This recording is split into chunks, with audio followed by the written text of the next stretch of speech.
Hello and welcome, everybody. We're very excited to have you joining us from across the globe. Hopefully, you're all settled in with a nice cup of tea, bonus points if it's something stronger, and ready to embark on an unforgettable virtual adventure into some of our wildest destinations. I'm Andy, the head of customer experience at Explore, and I'll be your host for the next hour or so. So, what's in store for today's event? We've got an exciting adventure ahead. We'll begin with a quick introduction to who we are and what makes exploring the natural world with us so unforgettable, followed by a quick intro to our wildlife values. Then I'll be joined by three fantastic colleagues who will guide you on a virtual journey through some of the most incredible wildlife destinations across the globe. They'll share stories from the field, offer insider tips on where and how to spot certain species, and give you a behind-the-scenes look at what it's like to experience these encounters firsthand. We'll then wrap things up with a live Q&A session, an exclusive special offer, and yes, a prize draw you won't want to miss. Before we leap in, here are a few tips to help everything run smoothly. Everyone's automatically on mute, but we'd love for you to get involved using the chat and Q&A features. In the chat, let us know which animal is top of your must-see list, if you've travelled with Explore before, or if you've been on any of our wildlife adventures. We love hearing from you. Got any questions? Pop them into the Q&A section. We've got a team of experts on hand, ready to answer as we go, and we'll save some of the best ones for the live session at the end. If you need to step away, don't worry. We're recording today's event, and you'll get an email later this week with a link to the recording, a handy FAQ summary, and all the details about our special offers. Before we head into the wild, a quick intro for those of you who might be new to Explore. We offer over 400 small group adventures across more than 100 incredible countries, from classic discovery tours and walk-in to wildlife safaris, food discoveries, and unforgettable family expeditions. Our trips are designed for curious travellers seeking meaningful, immersive experiences in the natural world. We're also excited to introduce our newest collection, Explore Upgraded. It's everything you already love about an Explore adventure with that extra touch of comfort. Think upgraded stays, added ease, and a little indulgence after a full day of tracking wildlife or exploring remote landscapes. So what makes people fall in love with traveling with Explore? It's all about how we do things a little differently. On our trips, you won't just tick off the big name sites. You'll also uncover hidden gems that most travelers never even hear about. We believe in truly experiencing a destination, not just observing it. That means meaningful moments, real connections, and spontaneous detours that can't be planned or replicated. Our incredible tour leaders are at the heart of what we do. With deep local knowledge and strong community ties, they unlock experiences you'll never find in a guidebook, whether it's watching the sunset from a small boat in Greece, having dinner with a local family, or joining in on a vibrant Diwali celebration. And of course, they're there to make sure every detail runs smoothly from start to finish.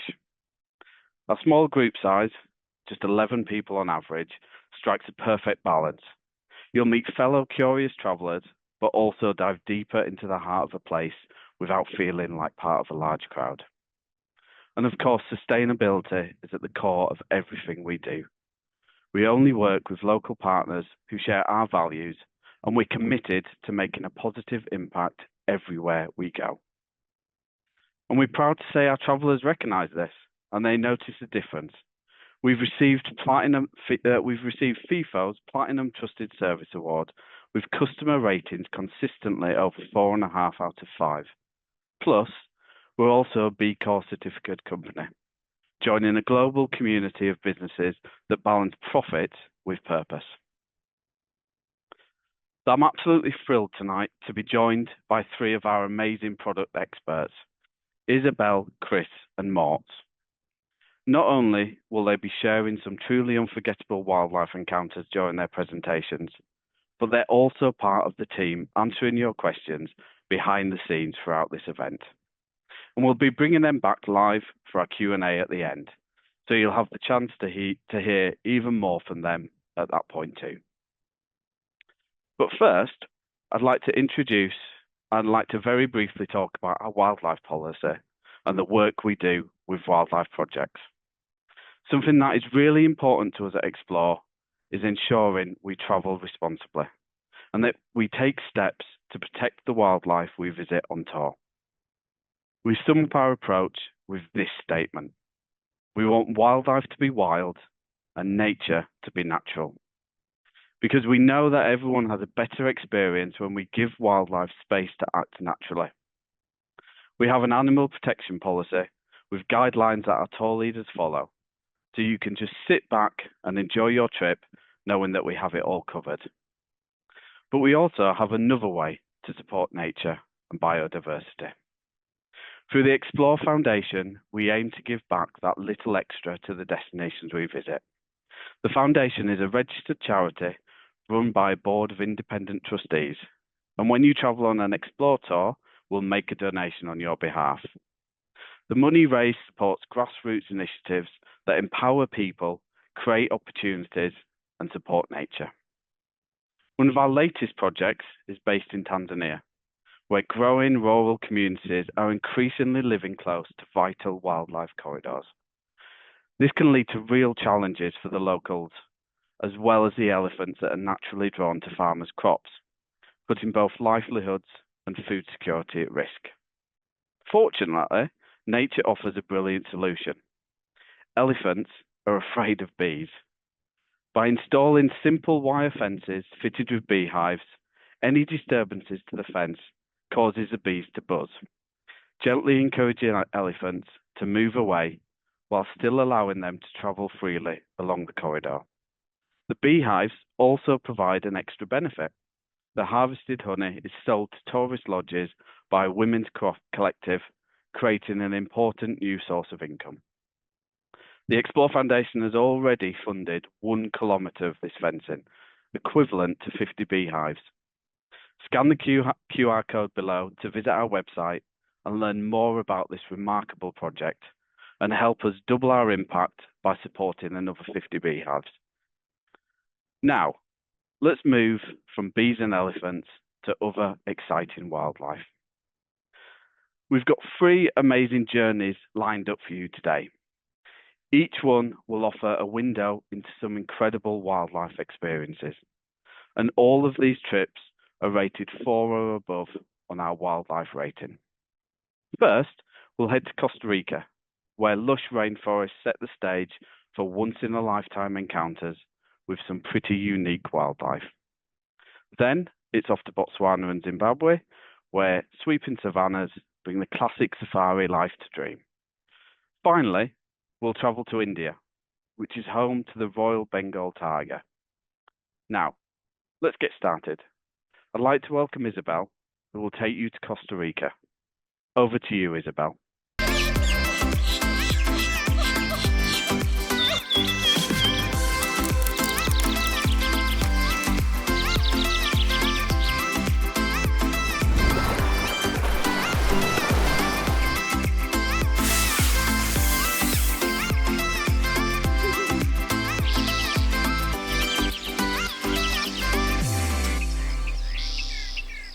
Good evening, everyone, and Pura Vida. If there's one phrase you'll hear everywhere in Costa Rica, it's Pura Vida. You'll hear it used as hello, goodbye, or simply life is good. But really, it's a way of life, about slowing down and appreciating nature. And that's why it perfectly sums up our Costa Rica wildlife tour I'm here to talk to you about tonight. My name is Izzy. I'm the product manager for Central America here at Explore. And over the next 15 minutes, I'm going to give you a real sense of what this trip feels like, why Costa Rica is so special for wildlife, and how experiencing it with Explore makes all the difference. First of all, why Costa Rica? Costa Rica represents less than 0.03% of the planet's landmass, yet it's home to around 5% of the world's biodiversity. This equates to over 500,000 species of wildlife. One of the great things about Costa Rica is the efforts they put into conserving the wildlife and protecting the planet. It really is an ecotourism pioneer, and many countries look to it as a footprint of sustainable tourism. Over the quarter of the country is national parks, reserves, or wildlife refuges, protecting diverse ecosystems from cloud forests to rainforests. Now, on to the trip itself. We start with one night in San Jose before heading south into the cloud forest of San Gerardo de Dota for 2 nights. Then heading to the fertile rolling hills of Turrialba before continuing to the Caribbean coast and Tortuguero for 2 nights. We then head back inland to the rainforest of Sarapiqui for 2 nights before heading to La Fortuna and the area around Arenal volcano. We then head to the last stop of the tour, which is on the Pacific coast, Manuel Antonio. As mentioned, we do start the tour with only 1 night in San Jose, so we do advise pre-tour accommodation if you did want to have some time to experience the city. But as this is a wildlife tour, we do want to get you out into the wild as soon as we can, so we depart on the morning of day 2. So our next stop is San Gerardo de Dota, the magnificent cloud forest a few hours south of San Jose. I really love having this as the first stop of the tour, as it's such a contrast to the city and is so different to anywhere I've experienced before.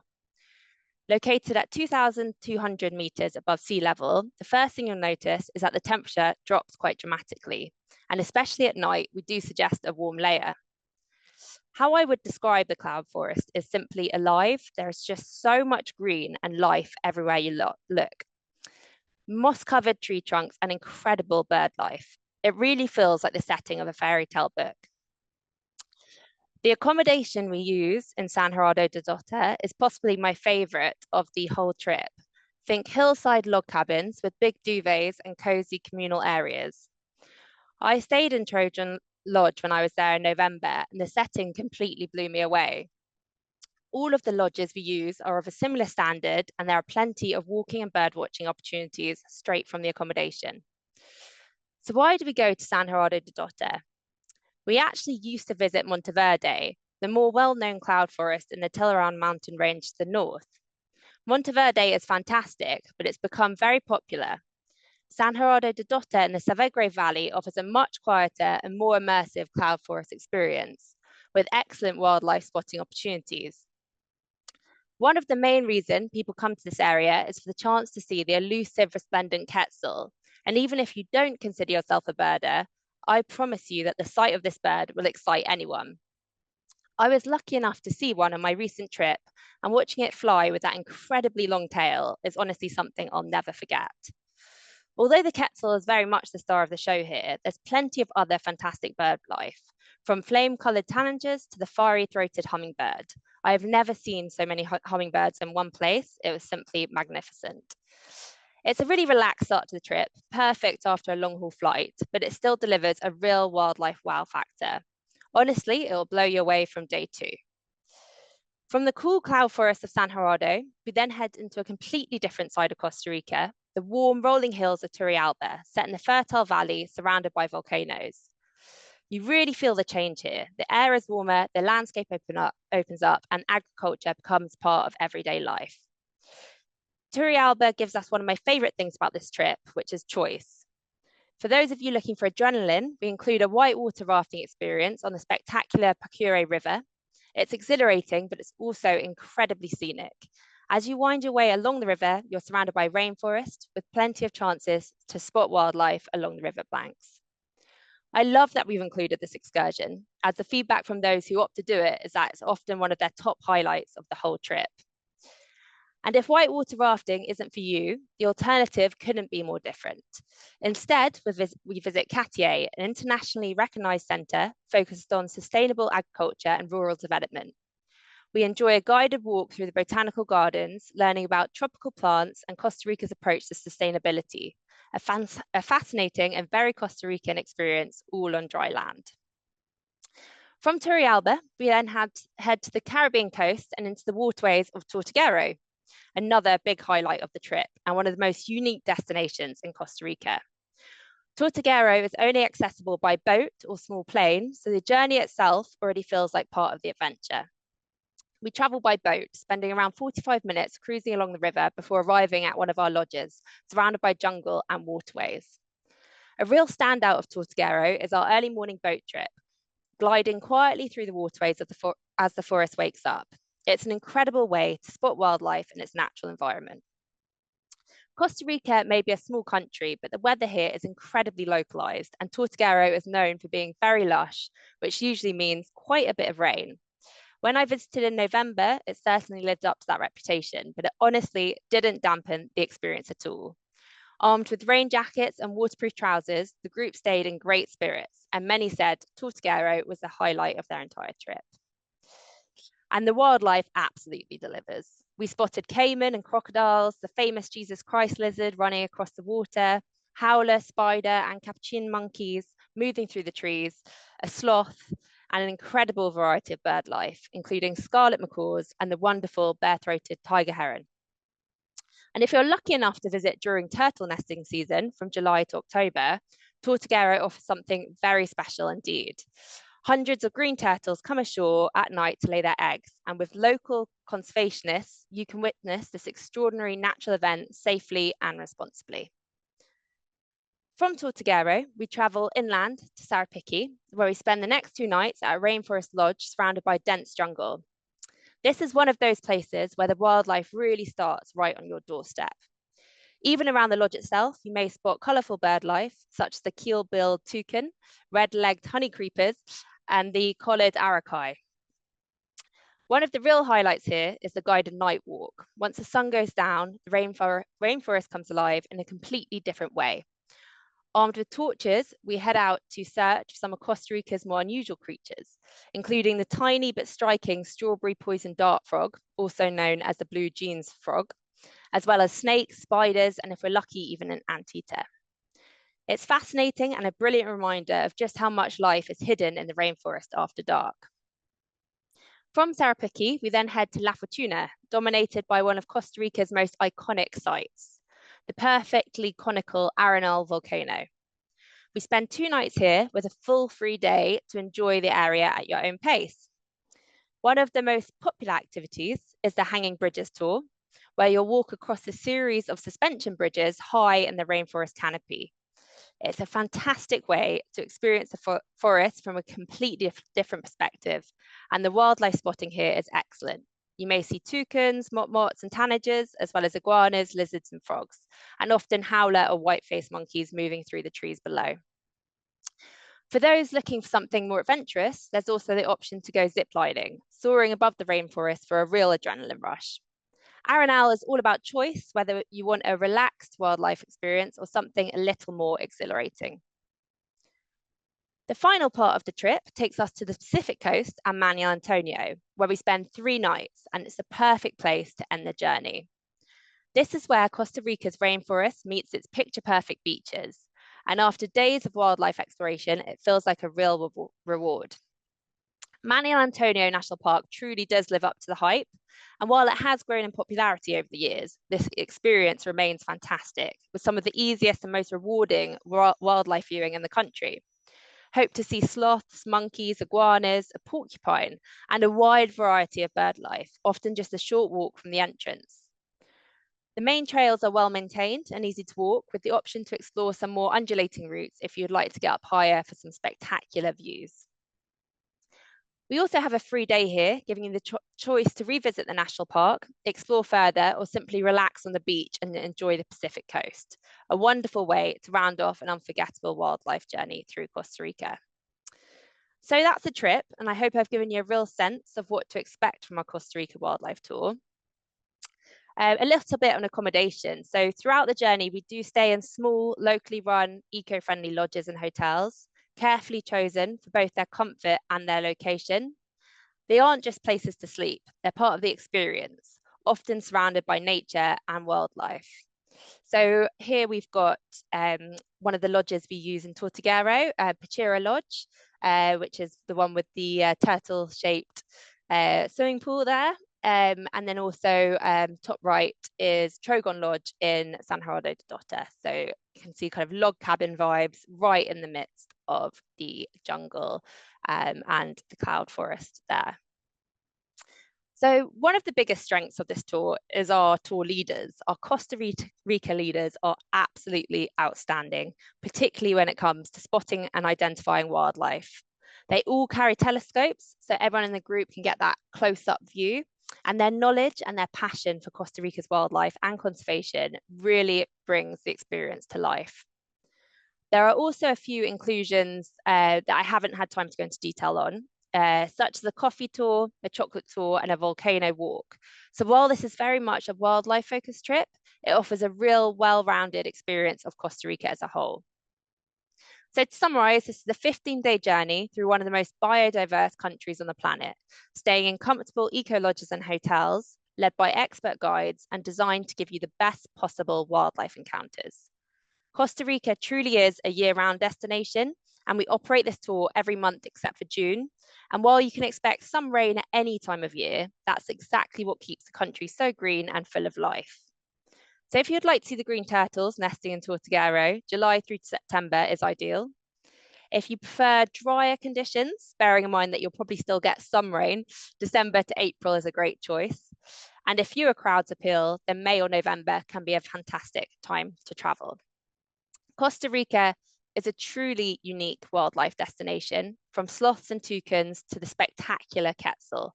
There really is nowhere else quite like it, and I hope I've inspired you to experience it for yourselves. Pura vida, and thank you very much. Next up, I'm delighted to introduce you to Morts, our product manager for Africa, who is here to talk to you about our incredible Zimbabwe and Botswana wildlife safari tour. So over to you, Morts.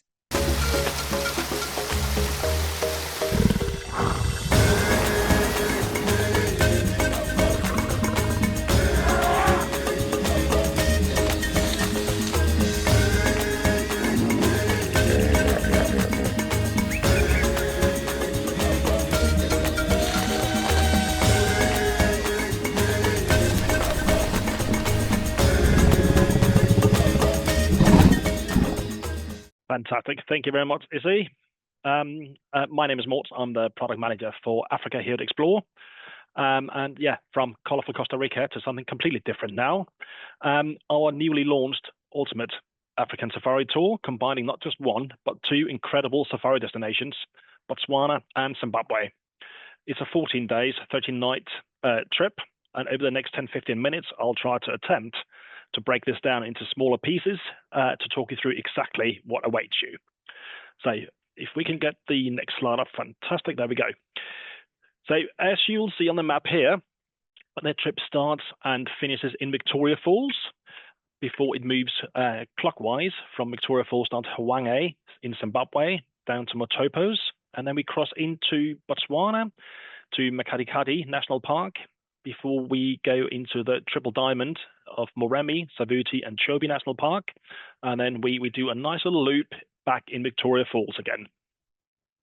And what you will normally find on tours like this is obviously that in order for us to go through all these national parks, there is a bit of driving involved. And as always, you know, there's always a flip side. So a tour like this will typically, depending on the length of your game drives, will often contain around 1,000 miles across those 2 weeks. But let's get the other side up here. So first things first, as I said, the tour starts and finishes in Victoria Falls. Victoria Falls, the town, obviously named after these magnificent falls. The falls themselves are more than 1,700 meters wide and more than 100 meters deep. So the largest body of water in the world. Absolutely phenomenal sight. And as you can see from this aerial photo, you know, when water runs here, it runs, you know, a lot.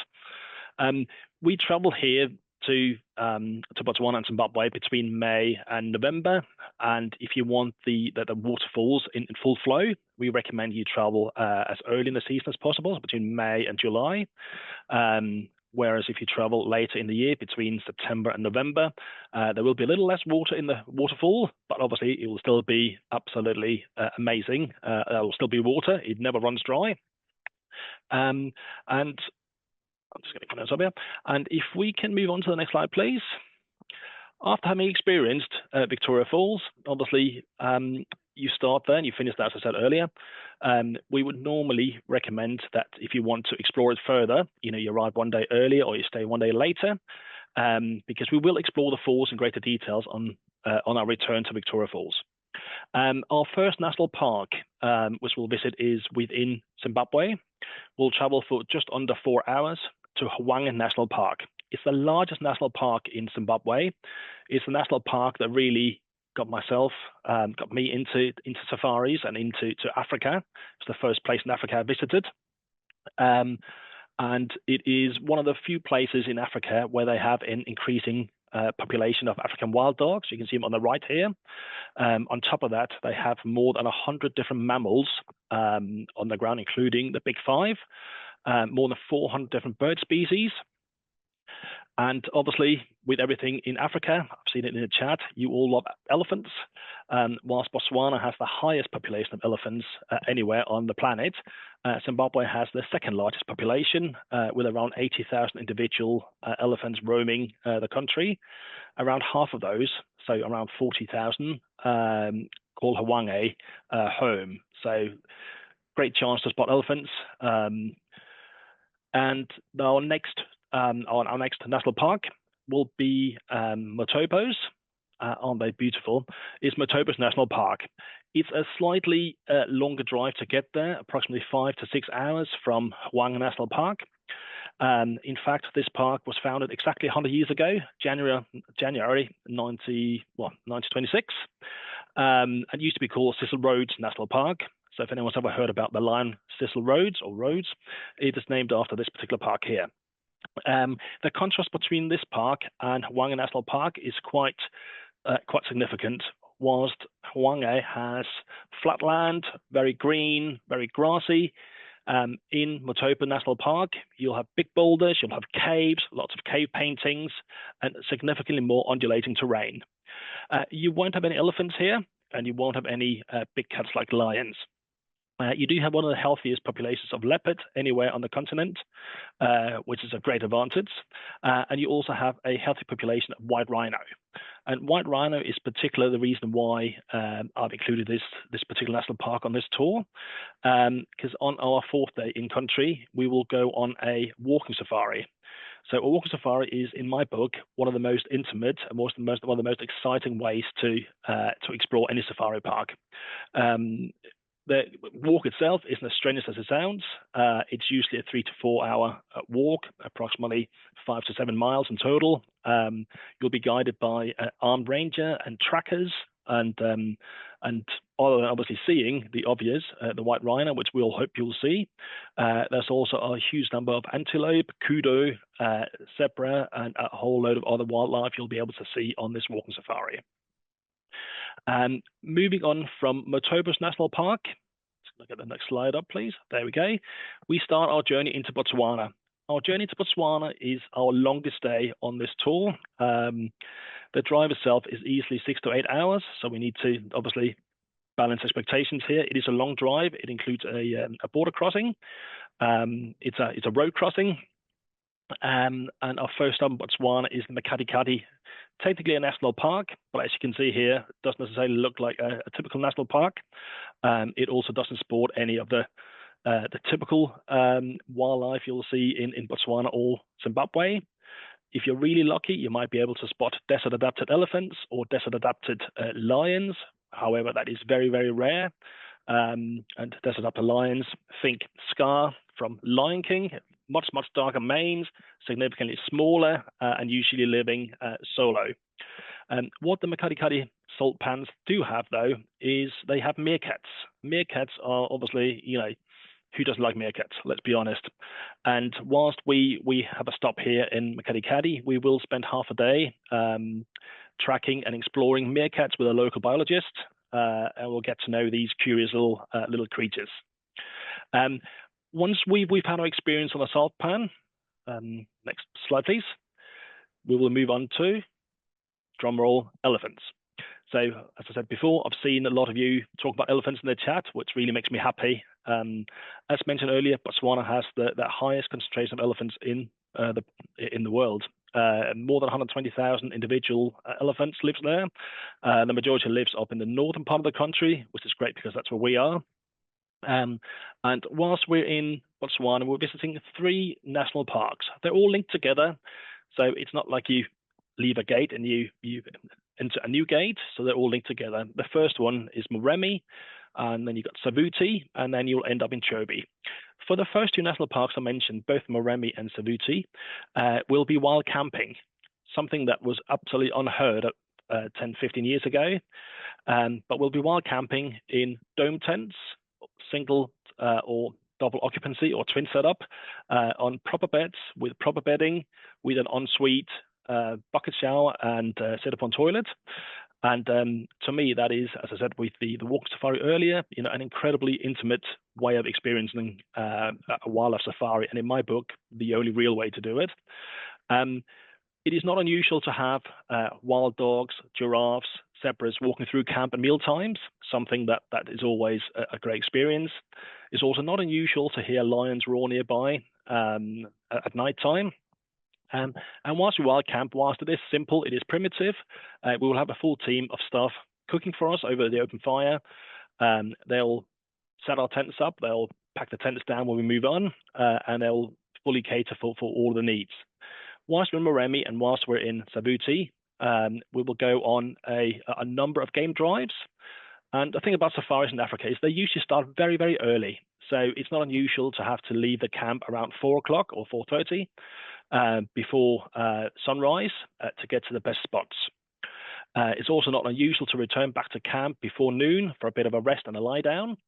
And then you head out again either once in the afternoon and then one in the evening. And because we are in a camp inside the national park, we don't need to enter and exit the parks all the time. There's no additional park fees or anything. We can do it as it fits the group. It just makes it significantly more intimate.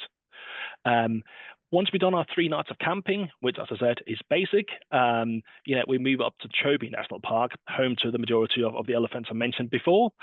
And in Chobe, we are staying at a proper property, a property that was only newly built, just on the spot where the Zambezi kind of hits its triangular. So 4 different countries hitting its spot in the middle. So you got Namibia, Zimbabwe, Botswana, and Zambia all coming together at one spot. Just off there by the river, our new camp is positioned. Whilst it is a solid camp, and you'll be sleeping in proper beds, there'll be proper showers to dust off all the dust and all the sweat. We obviously still need to remember that we're still in near a national park, so we'll obviously still need to explore for further wildlife. Whilst we're in Chobe, we also have a half a day sunset cruise, I suppose the afternoon and sunset cruise on the Zambezi River I mentioned before. The Zambezi River is or river safari on the Zambezi River is a lovely, different approach to going on safari. And as you probably heard over the last 10 minutes here, on this particular tour, we try to really balance not just the national parks you go to. Technically, you visited 6 national parks in less than 2 weeks, which is quite intense, but really rewarding as well. We also tried to really mix up, the animals you'll see in the areas and national parks, as well as the, various approaches to wildlife. So a walking safari, a driving safari, a boat safari. So we kind of try to cover all bases here. After our 2 days up in Chobe, in a place called Kasane, we'll cross the bridge back into Victoria Falls, which is where it all started 2 weeks ago. And Victoria Falls is, as I started out by saying in the beginning of this presentation, it is a well-connected little hub in the middle of Zimbabwe. It is connected to most bigger airports in South Africa, as well as Nairobi in Kenya. So whether you're from the EU, you're from the UK, you're from the rest of the world, or you're from overseas, you'll be able to get decent flight connections in here. But before I wrap up, if we can get a picture of some of the accommodation we're going to be using. So I've been talking about, obviously, diversity in wildlife, diversity in the approach to safaris. The same thing I've applied to the diversity of the places we'll be staying on this tour. So we'll be staying in a number of different kind of properties. I mentioned the camping before, which is simple camping, fully catered. But on top of that, we'll also be staying in stilted safari huts, which you can see top right. That is in Hwange, or just outside Hwange in Zimbabwe. We'll be staying at a incredible resort, which is bottom right, which is Victoria Falls, actually. And then top left is a typical baklava mud hut from Botswana. Funny story is I went there a year and a half ago when I started designing this trip and putting this trip together. And all of these huts, they have 18 of them, were all built down, or sorry, burnt down to the ground due to an electrical fault in a nearby petrol station. And within 12 months last year, they managed to build it all up again. And today, there is not a single sign of there ever having been a bushfire in the area. So again, the entire community comes together and built these mud huts. Don't look much from the outside, but on the inside, there are 2 double beds. There's a fully ensuite, and they are significantly more spacious than they look. Bottom left is our accommodation down near Motopo, or Motopo National Park, an old colonial style building. We have exclusive right of that property whilst we're there. It's one of the oldest properties in the area, so you get a good array of different accommodations on this tour, as well as everything else we talked about. If we just go on to the last slide, please, Michelle. Fantastic. So over the last 14 minutes, I've been going through the various, obviously, key parts of this trip. It is incredibly hard to cover a 2-week safari trip in full detail on a 15-minute chat here. But I would say all our trips have been planned with the best possible weather in mind. So on this tour, we're only traveling between May and November, so it's a very small window. And I mentioned earlier, obviously, with Victoria Falls, the best season if you want the full water flow there. And in terms of wildlife, obviously, if you want to spot lots of bird life, for instance, the earlier the better as well. Whereas if you are more into your big cats and your elephants, traveling between September and November is ideal there. And if you look at the accommodation overview here, I said before there's a great spread in that. I think this tells it very well. There's a bit of everything for everyone here, and hopefully I've kind of tried to give you a bit of a taste of what this particular new trip is. I'm personally incredibly excited about it, and I can already say now I'll be on one of these trips this summer because it is such an amazing 2 destinations. And I think when it comes to African safaris, each destination has its unique approach to safari, but I think no other places than Zimbabwe and Botswana have the same authentic, real, true feeling of a wildlife safari. So with that said, let's pass on the baton to Chris, who's going to talk about different kind of wildlife in India. Still big cats, but India. Over to you, Chris.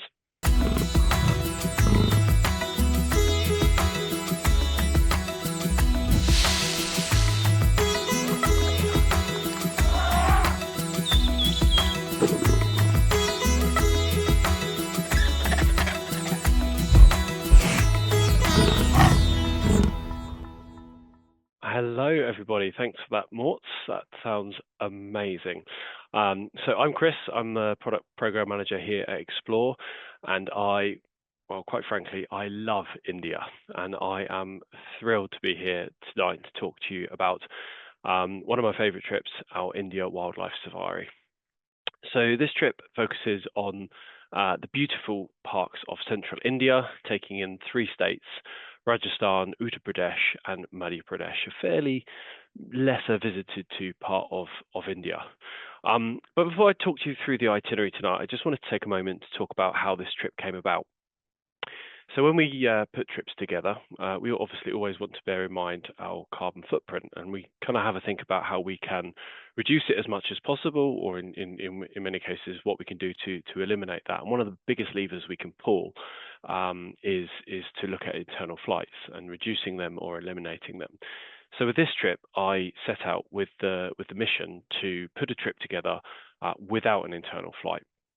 Now, most operators fly because you're covering quite a big distance. So I challenged myself to come up with an itinerary that travels over land, but one that doesn't compromise on the quality of experience. And it was was an interesting experience, but it turned out to be the challenge really turned out to be quite a blessing, as it has allowed us to squeeze in 5 different national parks over the course of 2 weeks, and that translates to 13 safaris in 15 days. The trip starts in Delhi, then goes down to Sariska Tiger Reserve for 2 nights, then Dolpa for a night aside the River Chambal, then 2 nights in Khajuraho to visit the temples and Panna National Park, and then it builds into a crescendo with 3 nights in Bandhavgarh National Park with 4 game drives, and 3 nights in Kanha National Park with 5 game drives, before taking an overnight train to Delhi. Now, just a quick note on the trains before I get stuck into the meat of the itinerary.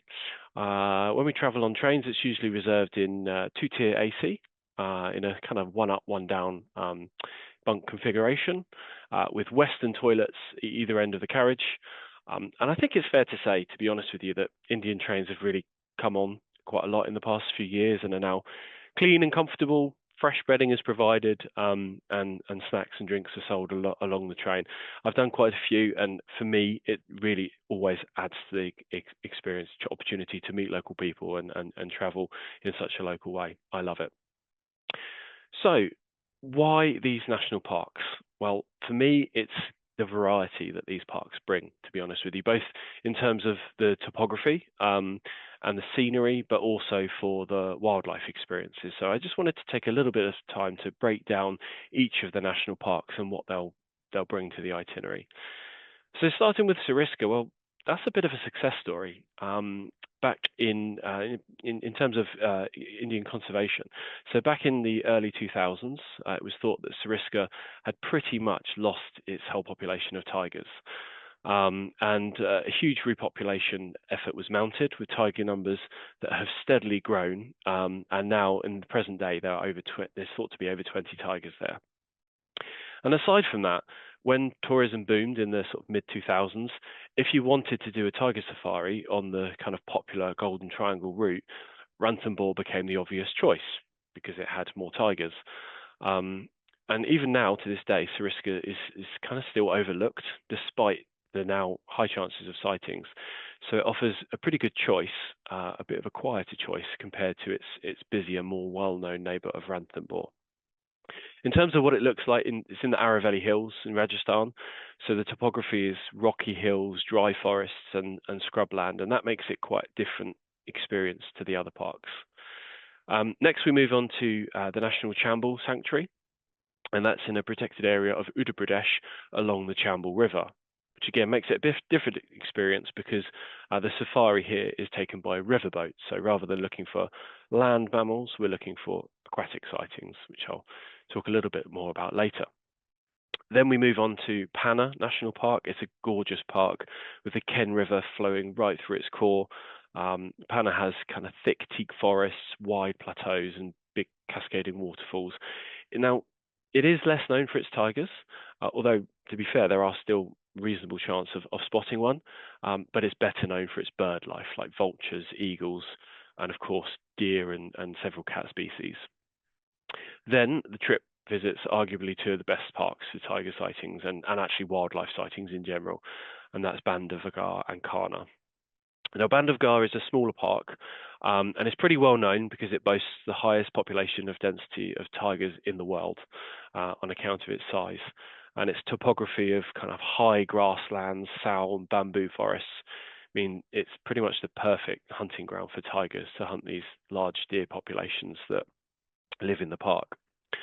And then it ends in my personal favourite, Kanha, which covers a much bigger area. It's a much bigger park, but it also has quite a few more tigers that live within its borders. It's just a stunning park, like thick forests, wide grassy meadows, and it's not hard to see why Rudyard Kipling got so much inspiration from this park to write the Jungle Book. So hopefully you can see there that it's kind of like real varied experiences in terms of the different wildlife parks, and that we've tried to build the itinerary up towards the end, where that's where we focus most of our attention. There are some cultural experiences weaved in. Of course, it wouldn't be India otherwise. In Khajuraho, that's known for its incredible Jain temples, and we take a tour of the temples and the town. And we do check out both sides of Delhi's in Delhi, touring the grand boulevards of New Delhi, and also navigating our way through the narrow side streets of Old Delhi. So wildlife, what are we likely to see? And probably the question a lot of you are asking. I've seen a lot of people in the chat talking about tigers, and I'm sure you'll want to know, how likely am I to see a tiger? Well, I don't want to disappoint you, so I can say that although we can't guarantee it, it is incredibly likely that you'll have multiple sightings on this trip. And in fact, you'd have to be really unlucky not to see one. Reading through the feedback from our trips, most of our trips are lucky enough to see multiple tiger sightings. But of course it's not just about the tigers. You'll have a pretty reasonable chance of spotting leopard, wild elephant, of course, snakes, things like the king cobra and rock python, Bengal fox, jackal, sloth bear, and as well as these, you'll also have multiple sightings of the more common things like deer. So you've got chital, samba, and barking deer, gaur, which is like an Indian bison, nilgai, and then when you're in Chambal, you'll get a chance to see crocodile, river dolphin, otters, and turtles. So really varied in terms of wildlife. And in terms of bird life, again, too many to mention, but just to pull out a few, you've got Indian roller, you've got kingfisher, hornbill, egret, sarus crane, vultures, eagle, parakeet, the list goes on. And on that, I just wanted to talk about the best time to go to see this wildlife. And in terms of wildlife sightings, I would say it is a bit of a contested debate. There is no perfect time to go. In the cooler months, the tigers are generally more active, so you're more likely to see them moving around. Whereas in the hotter months, the tigers are more stationary. It's warmer. They're more often found lazing by water holes, but as it gets towards the middle of the day, they'll hide away in the shade. So I would say judge it more on when you prefer to travel than in terms of the wildlife. So, for example, December to February is going to be the most comfortable in terms of daytime temperatures, but will be pretty chilly mornings. November is going to be really beautiful and green and lush just after the wet season. And then at the other end, March and April, you're going to have low forests. It's quite dry. It's going to be hotter, and you're going to have much more comfortable mornings and evenings, but clearly hotter in the middle of the day. So how does a typical day on safari look when you're in India? Well, early mornings, of course, as is necessary when you're on safari. Parks typically open around about 5:30, 6 in the morning, and of course, the best chance of sightings are usually in the mornings. So what tends to happen is that the lodges will lay out coffees, snacks, biscuits, that sort of thing. And then from the lodges, you'll board the four-wheel drive vehicles and drive straight into the park. The morning safaris, they're usually about 3 hours or so. And then you'll be back to the lodge sometime after 10. Breakfast, and then you've got a nice long break in the middle of the day for lunch, lazing around the pool, reading a book, relaxing, and of course you've got an Explore leader on hand who can also help to arrange some walks. There's a lot of villages in and around the national parks that we can go and visit, and then in the afternoon the game drives kick off around about 2:30 p.m.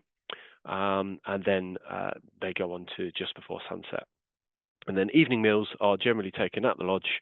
And then some of the lodges will occasionally lay on some evening entertainment as well, like local musicians. Also wanted to just spend a bit of time talking about the vehicles. Obviously, they're an important part of any safari experience. So I just wanted to show you the type of vehicle you can expect on a safari in India. So on this trip, all safaris will be on this kind of vehicle. So four-wheel drive Jeeps. These Jeeps will take 4 people, plus a naturalist. So every Jeep will have a dedicated naturalist with them to help you spot the wildlife. And these Jeeps are exclusive to Explore. And as you can see, they're really optimized for viewing. They've got big open tops. There's only 4 seats in them, so everyone's going to have a window seat as such. So really ideal for viewing wildlife. Just one thing to mention though, can be chilly in the mornings, especially on the drive to the park. So definitely worth wrapping up for those early morning safaris. And just wanted to touch on accommodation for a little bit. So accommodation is pretty nice on this trip. They've got a mix of premium and comfortable kind of hand-picked lodges and hotels in or near national parks. Spending a bit more time than a normal Explore tour in the accommodation, so we wanted to make sure that all of the lodges have nice pools to relax around. And here you'll see a little bit of an example of what they look like. And of course, it wouldn't be an Explore tour if we didn't have at least one character property. So in Dolpa here, you can see on the left-hand side, we stay at the Raj Niwaz Palace, which is a near 200-year-old former royal palace, beautifully turned into a heritage hotel. So that's a bit of a whistle-stop tour through our India Tiger Safari, our 15-day trip packed full of wildlife experiences. If you wanted to combine something a bit more cultural, then I just wanted to mention we also have a Ranthambore wildlife extension, which is a 3 to 4 day trip that you can tag on to any one of our trips in India if you just wanted a little bit of a taste of that wildlife experience.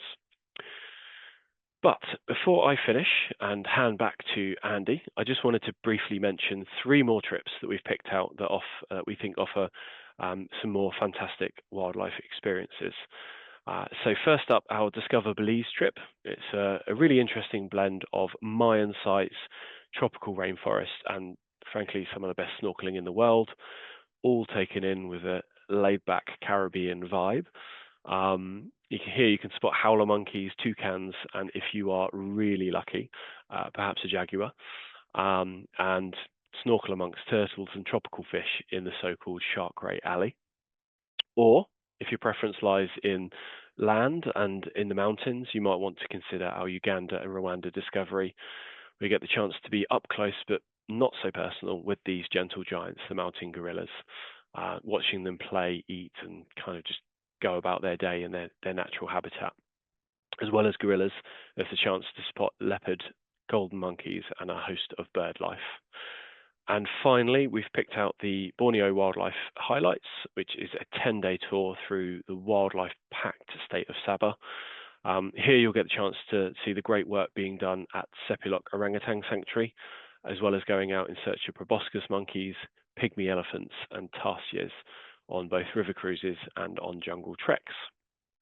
So that's a little taster of some other incredible wildlife trips we offer. And with that, I'll hand you back to my colleague and your host, Andy. Fantastic. Thank you so much, Izzy, Morts and Chris. Slightly speechless because 3 very unique but equally stunning wildlife trips, and every one of them is now at the top of my where next list. I hope you've all equally feeling inspired and ready to start planning your next adventure. If so, then we'd love to help make that happen. Whether you want to chat with our friendly team or connect through your trusted travel agent, we're here to answer your questions and get you one step closer to that next unforgettable journey. Before we do, in case any of you thought those pictures we've just seen are lovely, but your phone camera probably wouldn't cut it, then don't worry. That's where our friends at hireacamera.com will come in handy for any of you based in the UK. Whether you're hoping to snap some incredible wildlife pictures or capture those jaw-dropping landscapes, they'll sort you out with a proper kit without you having to buy lots of expensive gear that you'll probably only use once or twice. The best bit? You can browse what's available online anytime, and they'll either post it to you the next day, or you can pop into one of their shops around the UK. Their team really know their stuff, so if you're unsure what to pack, just ask them and they'll help you get the right gear for where you're headed. They've also given us a little discount code to share. Explore More gets you 10% off if you fancy giving them a go. Just scan the QR code. So we've had a great flow of questions coming through the presentation, and our team has been hard at work answering them. We've saved a few of the most common questions to address live, and after that, we'll be picking one lucky person at random to win our exciting prize draw. But right now, let's welcome back Izzy, Morts and Chris and answer some of those questions. So guys, first question, Izzy, is for yourself on that Costa Rica trip. How much time is spent traveling between the different locations? Thanks, Andy. Yeah, that's a great question. So most of the journeys are between 2 to 4 hours, and we will make comfort stops on any longer drives. And the longest drive, there is one longer drive, which is from La Fortuna to Mani Antonio on day 12, which will be kind of a full day, but we break up the journey with a stop at Carrara Biological Reserve for a nature walk. But you could probably expect about 6 hours in the bus for that one. But what's great though is that apart from San Jose, we are spending 2 nights in each destination, and then 3 nights at the end in Mani Antonio. So you never feel like you're kind of spending all of your time on the bus. It's definitely not one of our tours where it's kind of very bus heavy. I feel like it's a very well-paced trip. Nice, thank you. And for yourself, Morts, just an incredible trip that you've talked us through. As you said, some vast distances covered, but also for kind of like the walking side of things, what level of fitness would you say is required for that kind of trip? So if we're talking about the walking safari as a standalone activity, which it is on this tour, as I said, that the walk itself is not on undulating terrain; it's quite flat. Thank goodness rhinos can't climb trees or climb mountains, so they stay down low. But obviously, the distance very much depend on the rhinos in this incident here. As I said, normally, you won't be walking any further than 7 or 8 kilometers tops, really. Okay, cool. And then for yourself, Chris, a question that's come up quite a few times. So for the India trip, when would you say is the best time of year to see tigers? Tricky, because as I say, there is a good chance of seeing tigers throughout the time that we run it. Me personally, when would I go? I would probably go a little bit later in the season, so sort of March, April time.